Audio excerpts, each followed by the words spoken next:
friends, I'm Amanda. I'm the Forever Florist. If you found me from my TikTok or my Instagram or my Facebook or literally any of the social media platforms that I'm on, which is like everything, I'm glad you're here. Welcome to my channel. I'm going to do a little introduction today to kind of get started into what the channel is going to be about. Bear with me. Here we go. Like I said, my name's Amanda. I'm 28. I'm a single mom. My son will be 9 years old this year. He has a condition called MECP2 duplication syndrome. It's genetic. If I have any other kids, they will likely have it. Both of my brothers have it. That's a thing. He's the light of my life. He's amazing. He is a big driving force behind my business, why I'm here, what we're doing, all kinds of stuff, obviously. And he is a joy. And you'll probably see him throughout some of my videos sometimes. I try to keep him off the internet as much as possible because I just don't think it's a safe place, especially for a special needs little boy. But if you see him perusing through the backs of my videos, that's just how it goes being a single mom. For my business, I started drying flowers in 2019, kind of by chance. I got a bouquet from a guy that I was with at the time and I wanted to save it. So I was looking up videos, and my biggest resource, and kudos to this woman, Heather, if you're watching this, thank you, because you are the reason that I am so good at what I do. Artsy Mad Woman on YouTube, amazing. She's a holy grail of resources. She was the first tutorial that I sought out when I was starting my Silica journey, and that was in 2019. So here we are 4 years later with the Forever Florist. Obviously, I've gotten better at it. Just kept with it, and something that I really love to do, like a challenge every time, you know, you get a new flower you haven't done before. Like, there are flowers all the time that I'm trying and just testing just to see how they do, and it's just a fun process. I think it's fun. I think it's fun for people to try if they've never done before. It's fun for people who are interested in having dried flowers in their home but don't want to buy them, or who want to save some of their bouquets, or who want to, I don't know, try something new. I'm gonna kind of go over today just an introduction of some of the methods that I use, the reasons that I use them, what flowers I use them on, and kind of just some basic info just to get you guys started on the right path of like learning the Silica journey with me. Silica is made from silicon dioxide. It is a naturally occurring compound in sand that is made of small molecules that absorb a lot of water. Basically, I use silica as my primary drying method for my flowers because it maintains the vibrancy and the structure of the flowers so much better than any other method. I do love to hang dry flowers, obviously, if you can see that. I do both. It just depends on what type of flower we're drying, the wetness of the flower, the absorbency. A lot of factors go into it. Silica is an easy substance to acquire. You can get it on Amazon. You could get it at your local Michael's. You could get it at Hobby Lobby. You can get it in a lot of places. They sell it, I think, starting at 2.5 pounds, I think, on Amazon. You need more than you think you need. I will start off by saying that. We'll talk about ratios and that sort of stuff the more we get into it on my channel. Today, I'm not going to go into all of that because I feel like this is the first video. Like, y'all don't want me to go into every single, like, it would be an hour-long video if we went into all the little details today. Okay, so we're gonna do this, you know, I'm gonna educate you guys the right way, or at least the way that I would want to be educated. I love to support local businesses. I shop with local florists. I shop with my local Trader Joe's. I shop with local farmers. It's just dependent on what season it is, where I can get them at the time. If it's at Kroger, I'm buying it if it's cheap, okay? No shade. Get your flowers where you want to get your flowers. Flowers are flowers. I prefer to personally select my flowers, okay? I prefer to look at them and make sure that they're a really good candidate for drying, because not every flower is a great candidate for drying, okay? A wonderful example of this is lilies. Unfortunately, the structure of lilies is not compatible with drying, especially silica drying. Actually, just any method of drying, really. Like, honestly, lilies just don't like it. They don't like it. They're really thick and waxy, and that's the reason that they don't like it, because they are full of water, so pumped full. They're like, when you're little supple baby, you got that thick collagen-y skin, right? That's a lily fresh. A lily dried is like Oh my God, I have nothing left to give. They're like so dramatic. It's all gone. Everything's gone. They have no life to give. Nothing. Okay. For lilies, if I have a bride who is like dying for some lilies, I will source them through Sola Wood Flowers. Great alternative for anybody who is dead set on a flower type that cannot be dried. All right. Another good example of this is calla lilies. Calla lilies can be dried. They just don't always turn out well.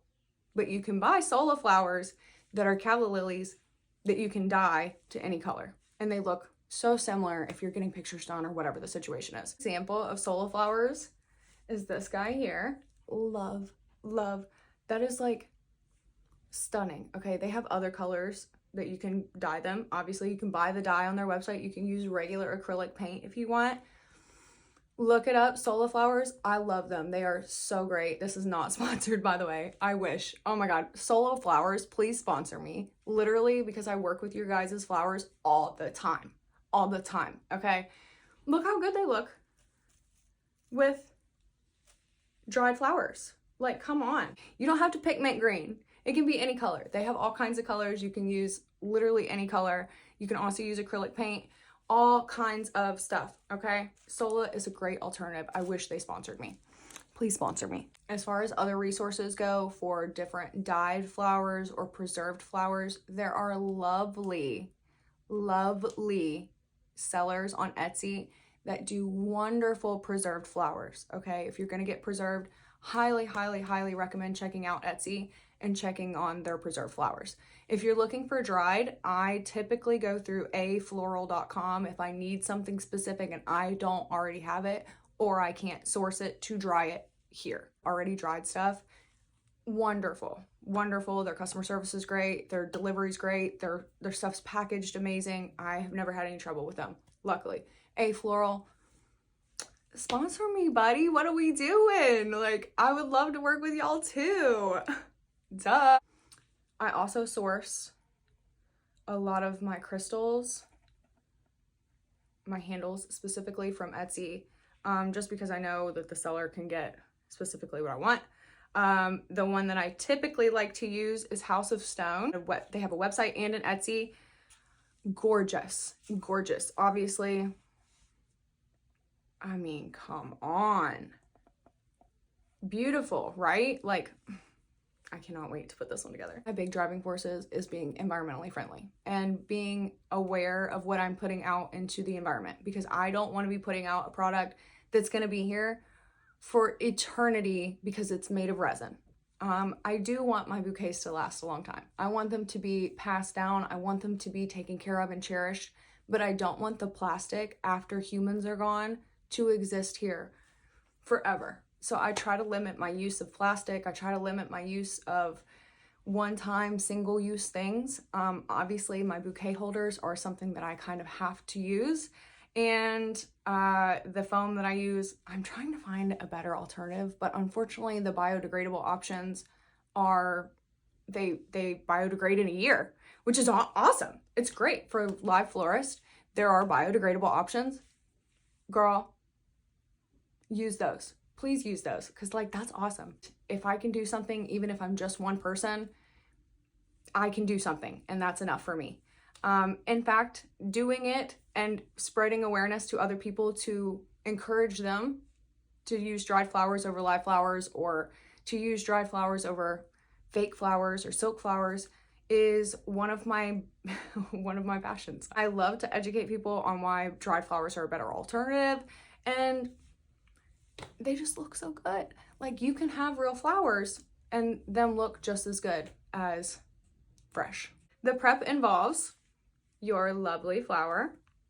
You're gonna take your end and you're going to do a nice slice. I think this is a 45-degree-ish angle. Flower is ready to go. And you are going to pop this bad boy in some water with flower food and leave it for 24 to 48 hours. If you have an arrangement that's ready to go, you've had it for a week, you've had it for a couple of days, it's already opened up, you do not need to do this. You can skip this part. I grabbed this guy from my to be dried bunch that are sitting over there in the water waiting to open up, because look how dense this is. Look at the difference, right? Okay. This is too dense to dry. If you were to put this in silica right now, it would rot. We don't want that, right? We want them to turn out really nice and fluffy and big, right? Okay. So what you do is you're going to take your flower petals and you're going to open that bad boy up real gentle, really gentle all along these edges. Okay, just stick your fingers in there. You know, encourage it to open. This is what we're doing with the water and the flower food. We're encouraging the flower to open. Once this is open, this one's still too tight for me to like start plucking, but once this starts to open, you'll get up in here, pull it back, and then you're gonna start to remove some of those dense petals, particularly towards the center, especially if you want your centers to be exposed. You're gonna remove a lot of those dense petals. You're gonna go in like every other one all the way around. Probably not every other one, maybe every couple of ones. You dictate what your flower looks like. Okay, every flower is different. You're gonna remove some on some flowers that's 20 petals. You're gonna remove some petals on another flower, 2 petals, you know? Like it's just dependent on what type of flower you have, how densely packed they are. This guy, as you can see, so dense, so pretty. This one's gonna take a little bit of work to get all of these out, which you'll see when I dry them in the next day or 2. Obviously these still need to open. When they're alive, it's really easy to kind of just like get in there.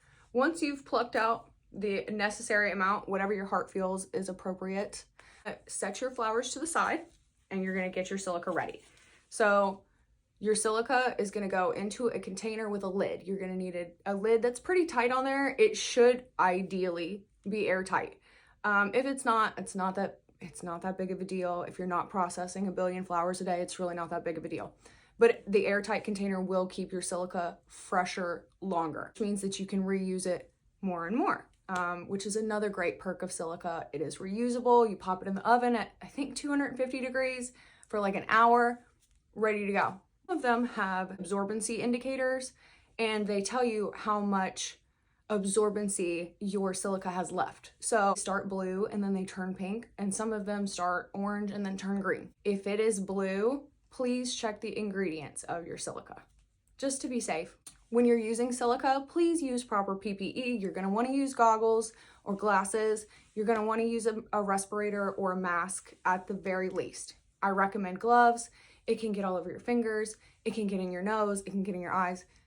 Please use gloves, please use PPE. After your flowers have been prepped, they're ready to go, you're gonna move on to the next video. And that's where we'll talk about the silica process and how to pour the silica over your flowers to get that perfect shape. That's all we're gonna talk about for today's video. I hope this isn't too long. I know that it's a lot of information sort of thrown at you at once, but I'm glad you're here. So I hope you come back to join me. Follow, subscribe, like, share, follow my TikTok, follow my Instagram, follow my Facebook.